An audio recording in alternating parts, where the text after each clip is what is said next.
When it comes down to it, all game systems resolve two things: picking locks and hitting things. Game designer, John Wick. Mechanics and rules. Although we use them interchangeably, they are two distinctly different things. Mechanics are about how you resolve actions in a game, how you roll the dice, how you determine success and failure, and their ultimate effect. Rules are about when you roll the dice, what you roll, and why. Ultimately, this pair has to work hand in hand to help you tell the stories and themes of your game world. Today, we are just going to look at one side of that pair: mechanics, or how do you resolve actions in your game. We're going to define what mechanics are and what they need to do. We're then going to show you the cake method of building mechanics and use it to prototype our own mechanics for our game. Then we have some time, we'll even stress test them, so we can get ready to move on to our next section: rules. This is Game Master Workshop. Today, we're building some mechanics. Okay, to start with, the first thing you have to understand the difference between rules and mechanics. Rules are for translating players' desires into their characters' actions. Mechanics are about determining the success or failure of those actions. That success or failure is called a test. And when it boils down to it, it's basically a yes or no question. Did they succeed or did they fail? True or false? Now, you can have as complicated a resolution system in your game as you want, but it still has to decide those two basic things: success or failure. The best example of this in our SRD would be a basic proficiency test. Anytime the character commits an action where its success is in doubt, pick up a 1d20, roll, and add the character's bonus and see if their score is high enough to succeed. Did they jump over the log? Did they hit the target? Did they resist the spell? Etc. Yes or no. Now, how successful they were is called the effect, and it resolves how effective their action was in changing the world. AKA, yes, you hit the guard, but did you hit him hard enough to knock him out? Our best example of this in RPG would be a damage roll. Now, you don't need to separate your success and effect tests, but you need both because there are different versions of the basic test: contested and uncontested. Uncontested are a simple yes or no test, where the only thing you have to resolve is the character good enough to complete the task, aka picking locks. Opposed to that is contested roll, where the player is attempting to resolve the action, but someone else is either competing against them or actively trying to stop them, aka hitting things. Which is why, if our mechanics can both handle picking locks and hitting things, we have a basic system. Got all that? Great, let's review. A test determines whether or not a task is successful. The effect determines how successful it was, which is important because our test must be usable both uncontested and contested by other characters. Got all that? Great. Now let's build some mechanics using the cake method. Now, the cake method is very simple, and it's literally the method I use when I'm trying to develop a new recipe. So if you go looking for it online, I doubt you'll find any references to it. But the method is very simple. First, I decide what I'm going to be making, list what I have, what my restrictions are, and then go online and find multiple recipes that match generally what I'm trying to make. And then look for commonalities, see what does and doesn't work for me, and then try to just go ahead and bake a cake based on what I've found. And if it doesn't work, I go online, do some research, and find out what I need to change to do it again. This breaks down to 5 basic steps. 1. Decide. Make some arbitrary decisions on what you're going to make. Use those when you're building your mechanic to determine what you do and don't want to have inside it. So you start building your mechanic, you can narrow down what you need to build. 2. List from those arbitrary decisions everything you're going to need. Types of rolls, charts and graphs, stats, style of play, different resolution systems, dice, cards, spinners, whatever. Anything and everything that your mechanics are going to bring into it, you need to go ahead and list them down so you can basically move on to your next step. Research. Going online and looking at what other people have already built. Games have been around for a very long time. And I don't mean just RPGs, I mean games in general. Any kind of mechanic you want from any kind of game can be used in an RPG. For example, most people don't realize rock, paper, scissors is a very common mechanic in RPGs. and it used to be known as a diceless combat system. Only difference is, rather than paper covering rock, a backhanded parry blocks an uppercut to the ribs. The point is, as long as your resolution system can answer that basic yes or no and generate an effect, it can be used as a mechanic. Next, once you have a bunch of ideas you found online and seen what does and doesn't work for you, go ahead and prototype some mechanics. Don't worry about getting them right the first time. Anything you build in the prototype is either going to get refined or thrown away. Right now we just need something basic we put together and try out so we can build our basic rules. We can always refine it and get it right later on. Right now we just need some place to start from. Just remember, prototypes are temporary. They're your starting point. When you're building a prototype, it's said you should always assume everything that goes in a prototype is right. And when you refine your prototype, you have to assume everything you put into it is wrong. AKA, when you actually test this thing out and actually play it, listen to your feedback, all of it, and assume that every bit of feedback you get is 100% right, and that you were 100% wrong. Which of course brings us to our final step: test it out and decide what you need to improve. Sit down and taste that cake and decide what you got right and what you got wrong. Is it too spongy? Is it too chocolatey? What is right and what is wrong? Pay attention to the good points as well as the bad points. And always remember, and this is the most important thing to remember when it comes to any set of rules, mechanics, or anything else: kill your babies early. If you find something, some kind of mechanic or something like that, that you really thought was a good idea and really wanted to use, but it just doesn't work, scrap it. Don't keep trying to change it and alter it because it was so important to you. Get rid of it now so you can actually use something that works for later. Kill your babies early. You won't regret it. And that's it. We just need to make something right now that we can hang our mechanics on and try to utilize. It doesn't have to be perfect, it just has to exist. We could literally, if we wanted to, just have flipping coins being our basic mechanic and refine as we go along. So long as we have something, we can create some basic rules. Got all that? Great. Now let's actually put it into practice and go ahead and start our system here. Alright, first, let's go ahead and just make some arbitrary decisions. Number one, I want to use dice. More importantly, I want to use standard role-playing game dice. Nothing weird, nothing strange, no cards, nothing like that. Just the basic 1d20s, 1d6s, etc. that you can find anywhere online. Because I want our game to be as accessible to new players as it is to existing gamers. Next, I want to use the attribute system from the Fallout RPGs, the special system. And I want to keep it as tact as possible.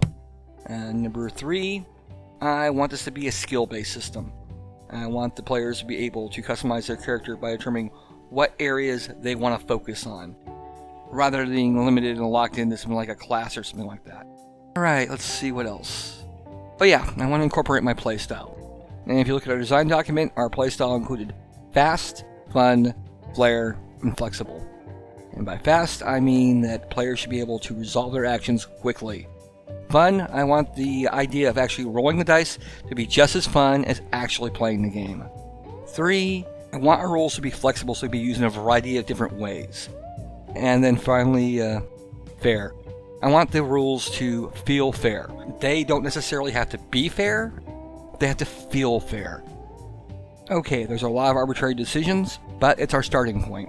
And let's go ahead and list under each thing what we're going to need because of it. Okay, standard RPG dice. Nothing special here. We just basically want general basic dice that everyone has access to. We don't want to add any cards or special tokens or anything like that. Everything should be generally generic so that existing players already have what they need to play, and new players can easily get the stuff they need. And that's not a lot to list here, but it still gives our basic method.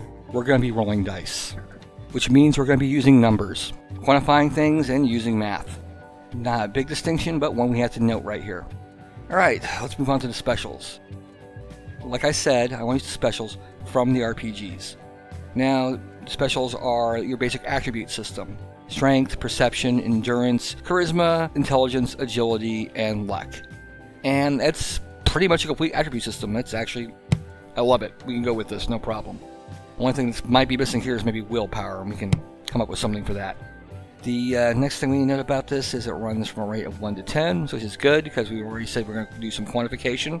And we already kind of run into our first little hurdle here. I should note, running in 1 to 10 kind of limits what dice we can use. I mean, we could use doing 1 to 10 with 5 being an average. And that's a big number for a lot of our dice. We can't use, say, a +5 with a 1d4. That +5 is going to seriously outweigh our 1d4.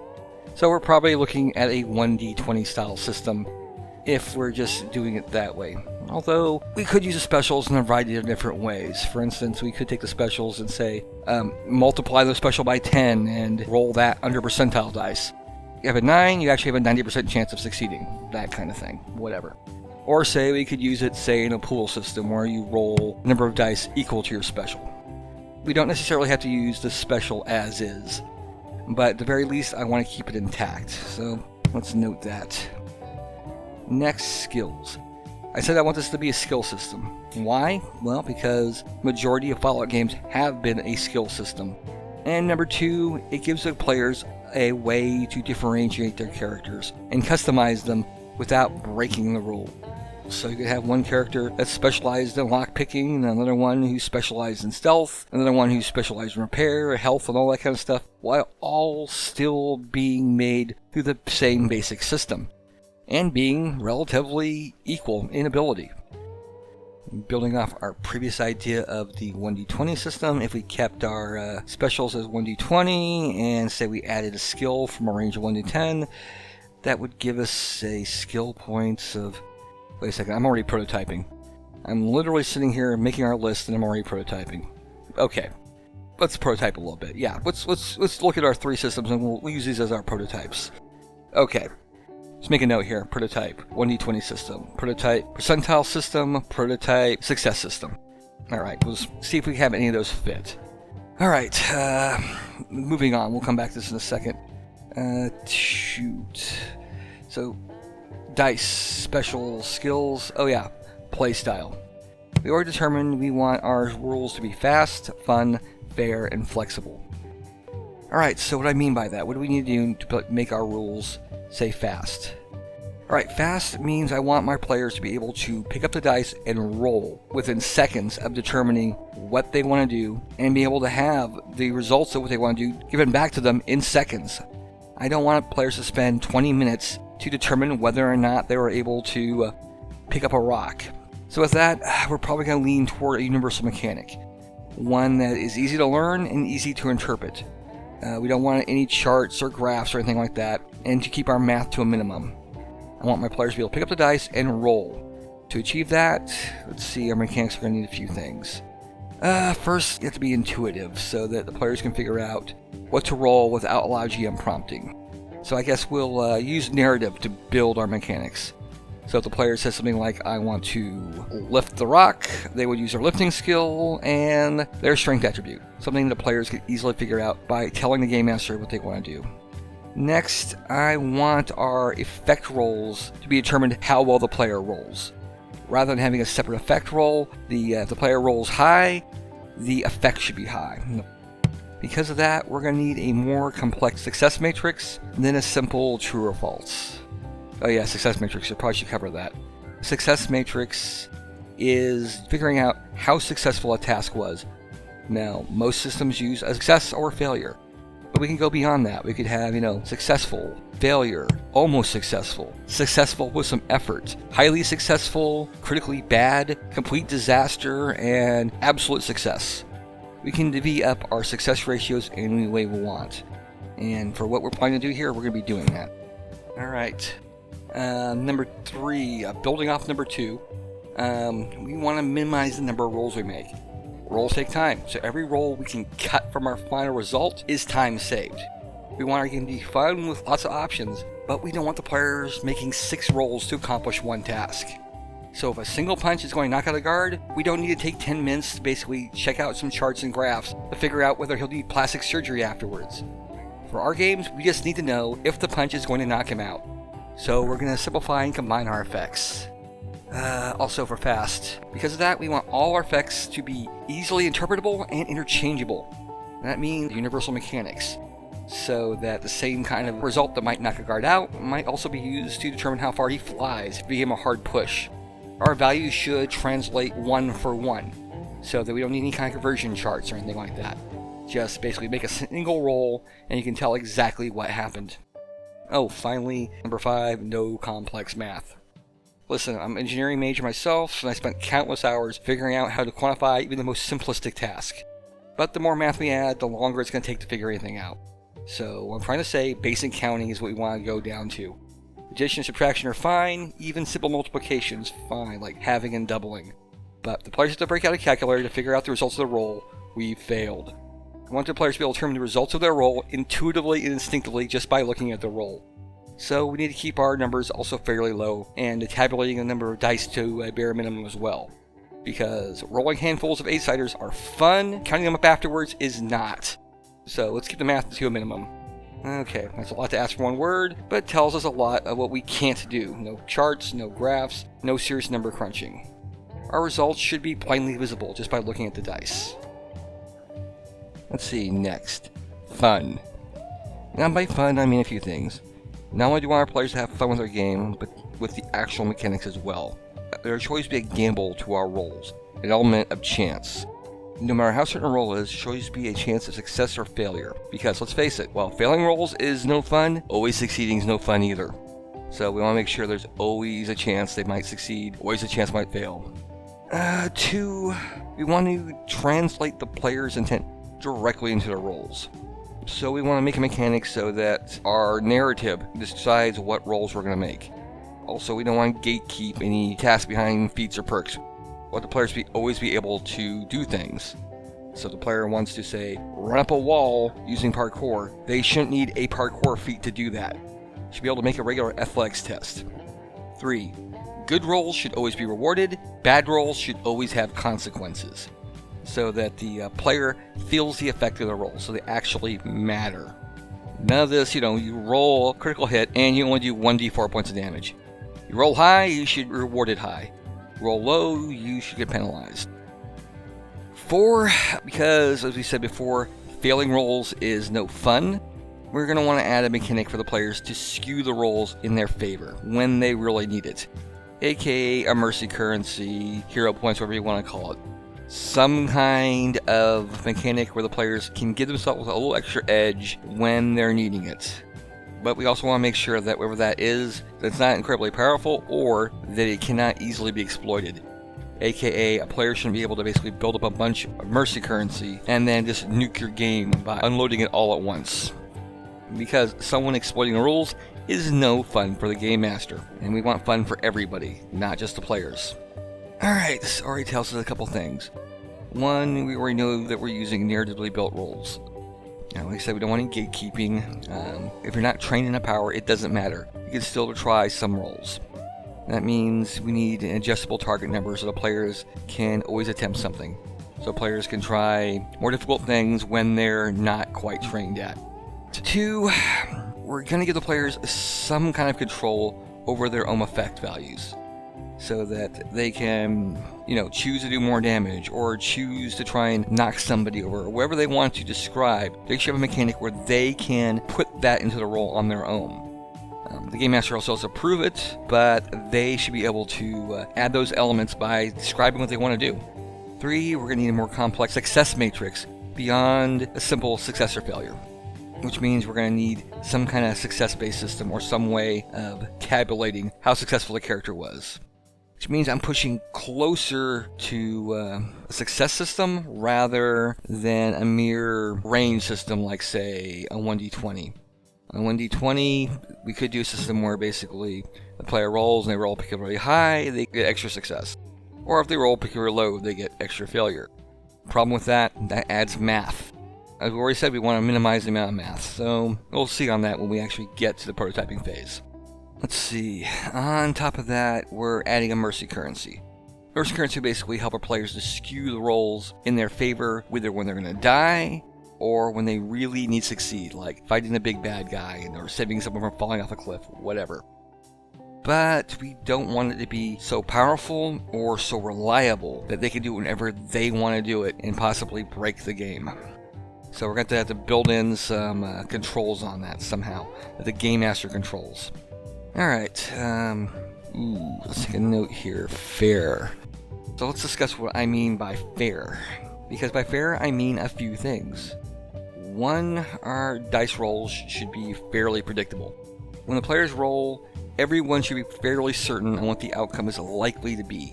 Because of that, we're going to veer toward curves rather than linear rolls. Now, a linear roll is where every single option on the die has an equal chance of coming up. AKA, say, rolling a 1d12. You roll 1d12, there's an 8.5% chance that any single thing will come up. So you have just as equal chance of getting a 1 as a 12. But now let's compare that to a 2d6. Both of them have a range that goes up to 12. But when you roll 2d6, 1/6 of all your rolls are going to come up 7. Meanwhile, your two extremes, your 2 and your 12, only happen when you get double 6s or double 1s. So they only each come up a 1 in 36 chance of hitting. When we're using 2d6, we pretty much know the results probably going to be 6, 7, or 8. But if we're using 1d12, it can be anything. Equal chance. So we're looking at using multiple dice. That's what's going to give us curves. Which probably means that, along with the having had multiple successes, means we're probably not going to use the 1d20 system. But we'll consider that later on. Next, mercy currency. We already discussed that before. We definitely want a mercy currency. And this is part of our fairness. We don't want the players to feel their dice are trying to kill them. So we want to basically have some kind of mechanic where they can add an extra try on the rolls. Maybe it's a reroll, maybe it's extra dice, whatever. But we want to have that mechanic that the Game Master can award, so the players can use it when they need it. And by putting the Game Master awarding it to the players, we keep the players from exploiting it. I know Fallout has a luck score, and that's really tempting to just give the players extra dice or extra chances based on their luck. We'll gotta think about that. Maybe we'll let them have, extra chances on their luck, but the Game Master decides whenever it fills. So that if someone does something that's really greedy or really selfish, the Game Master doesn't have to refill it. Meanwhile, someone who acts like a big damn hero might get their luck refilled all the time. Finally, 4. When I say fair, I also mean feels fair, not actually is fair. Here's the thing. Players hate fair. Because fair rules don't feel fair. Why? Well, because we're bad at math. We only pay attention to what's affecting us right now. So if we have a long string of good successes, we don't notice that. But if we have a string of failures, people get upset. It feels like the game is trying to kill them, even when it's just the basic odds. Let's take an example of flipping a coin. Heads or tails, 50-50, right? Here's the thing. Every player has probably a dozen rolls they make in a night. Take that to our flipping our coin. Over a dozen rolls, a player is going to get probably 6 successes and 6 failures.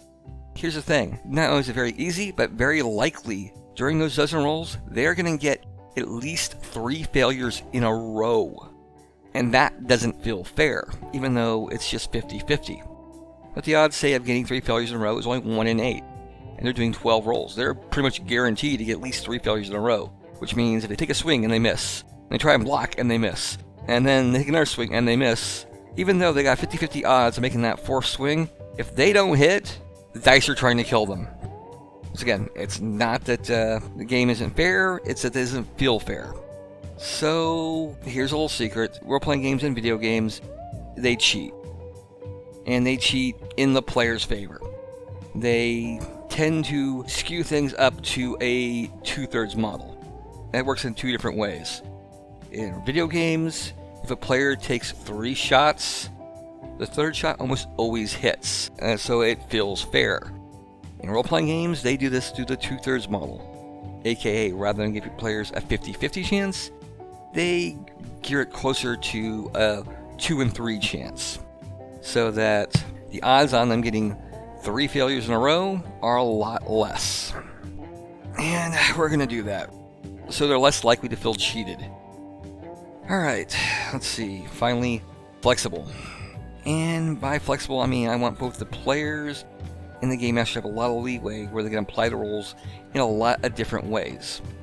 The same kind of mechanics that allows them to kick a raider off a ramp should also allow them to make him land on a platform rather than plummet to his death. We want to build in a lot of dials so our players have a variety of ways of doing things, and they're never quite locked in. Okay, those are our guidelines, and there's a lot of them. But it's time for review, or also what people known as theft. We're going to go through and check as many other games we can that we already know and have played or have heard about, etc. And let's review some rules and see what we can adapt for our own system. Once again, we're not talking just about role-playing game rules. Any kind of rules work. Board game rules, party game rules, whatever. As long as it can give you a resolution to a situation, you can use and adapt them. So look around and see what you can come up with. I'm pretty sure there's something out there you can adapt. Even rock, paper, scissors, Rochambeau, has been adapted to role-playing games many, many times in the past. Heck, bluffing is a major mechanic for many, many games. With that in mind, let's get to researching and steal some rules. Unfortunately, there's not a whole lot I can show you about during the researching phase, as it's just me going over the games I already know. But I can tell you which games I did research and why. The first one I researched was actually Fallout the RPG, and how that game itself is supposed to work. Fallout technically has a game system, and it's a percentile system. The way that Fallout's supposed to treat its specials and its skills is everything is rated on percentile. Attributes, the specials, are multiplied by 10, giving you percentile. Your skills are made up by taking those attributes and multiplying by 5, and then adding to them, giving you a percentile. Now that works in theory. Doesn't do everything we want to do, but it's a usable system. So I marked that one as a high possibility. I then decided to give a quicker look at classic post-apocalyptic RPGs. Things like good old-fashioned Gamma World. So I started to look at some Palladium-style books. They got a bunch of post-apocalyptic games. And I didn't really find a whole lot new here or anything that really stuck my fancy. I did like the exchange system that was used in some of the combat systems, but mostly these are linear dice rolls, either rolling percentiles or rolling 1d20 attacks. Nothing new. I then moved on to pool systems, and that was skill plus attribute systems where you were rolling a pool of dice and counting dice that came up a certain value. This seemed to fit a lot of my criteria because there wasn't a whole lot of math involved and the players could put together their ideas narratively pretty quickly. So I look at games like Star Wars, Xena, the World of Darkness games like Mummy and Vampire, Shadowrun, Legend of the Five Rings, Seven Seas, all those games. I gave them each a quick go-over, saw what and didn't work. I then looked over XP to Level 3's unofficial Fallout tabletop RPG. Nothing new or amazing here, it's mostly just a standard modern D20 system, adding a proficiency and an attribute, and rolling high. He did manage to solve the exponent problem simply by taking the specials and converting them into exponents, which he did pretty damn well. At least like a lot better than Modifius ever did. In any case, at this point I had done enough research. It was time to knock some rules out and get something on the table. It doesn't matter what we come up with, as long as we come up with something. This is the prototyping stage. We can pretty much hang our rules on any of these systems, believe it or not. As long as we have a basic mechanic to work with, we can adjust our rules to fit that mechanic. Alright, with that in mind, let's get to prototyping. There are just 3 things you gotta remember about prototyping. 1. When you prototype, assume everything you came up with is absolutely great and run with it, assuming that you're prototyping correctly. 2. Once you run your prototype, listen to your feedback and assume anything that they tell you is correct and that you were wrong. Be prepared to change everything based on the feedback you get.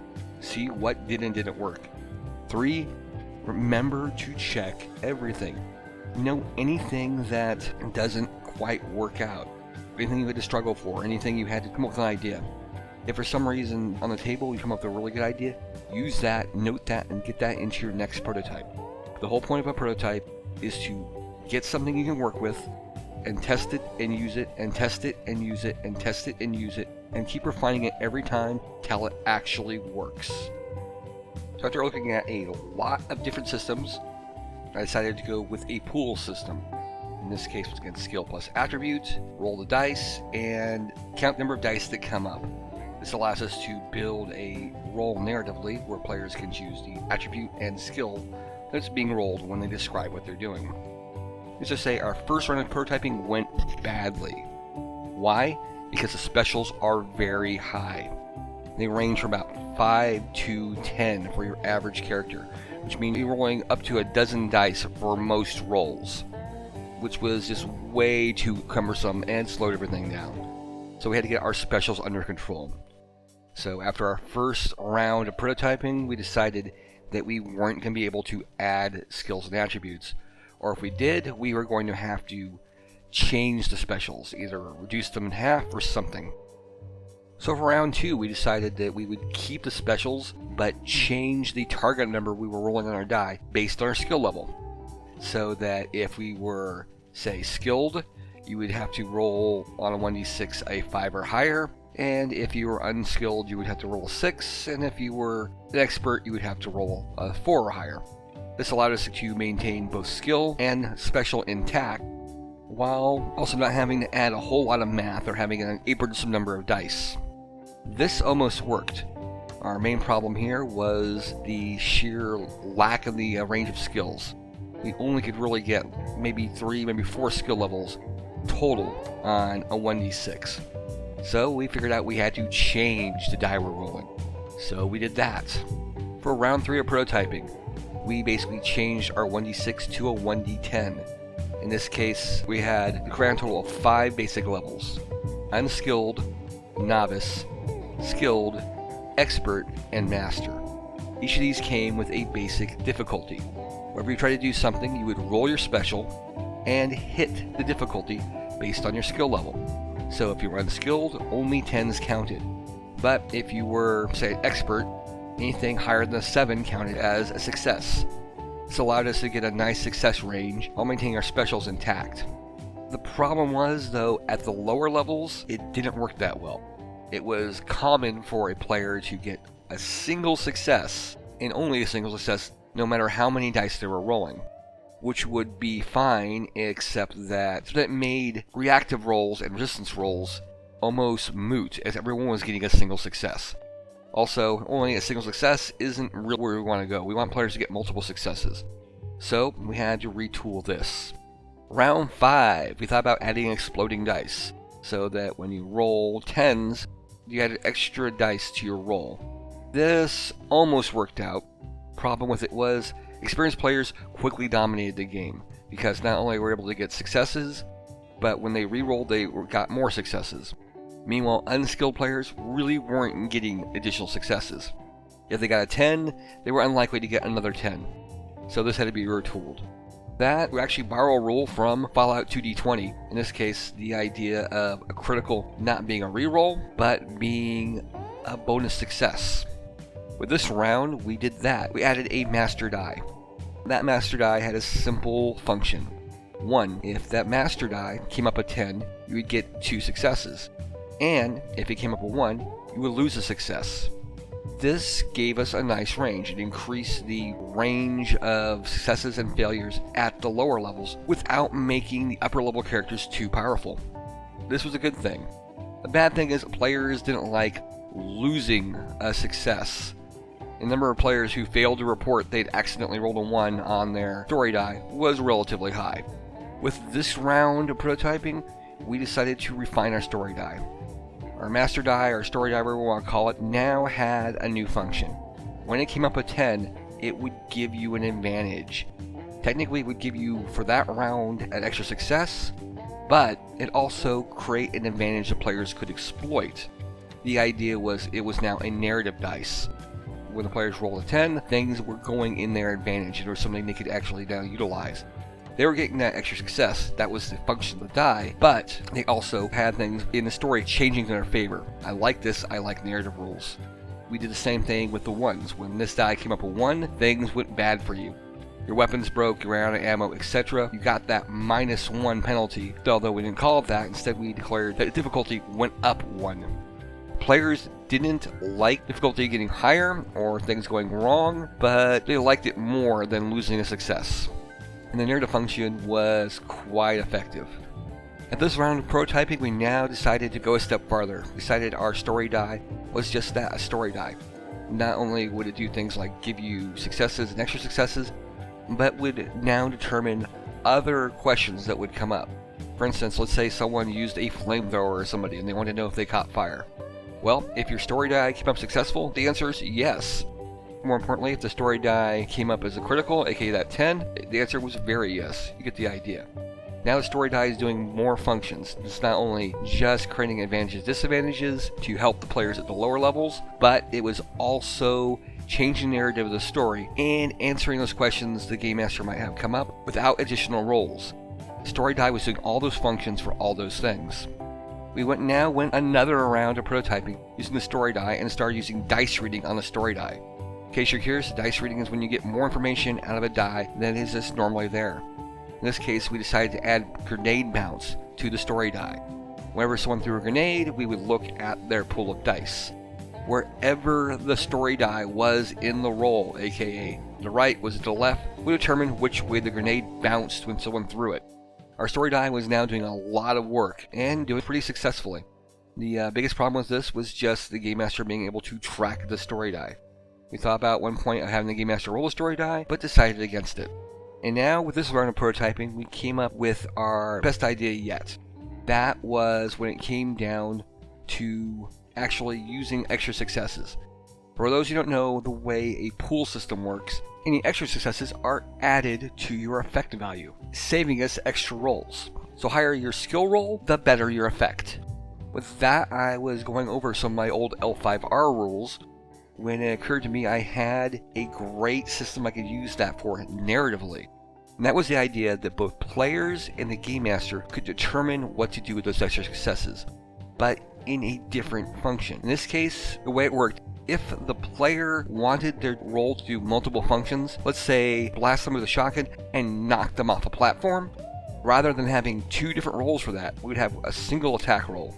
But the extra successes could be applied to knocking the person back. The cool function we did here was giving both the players and the Game Master control of how that worked out.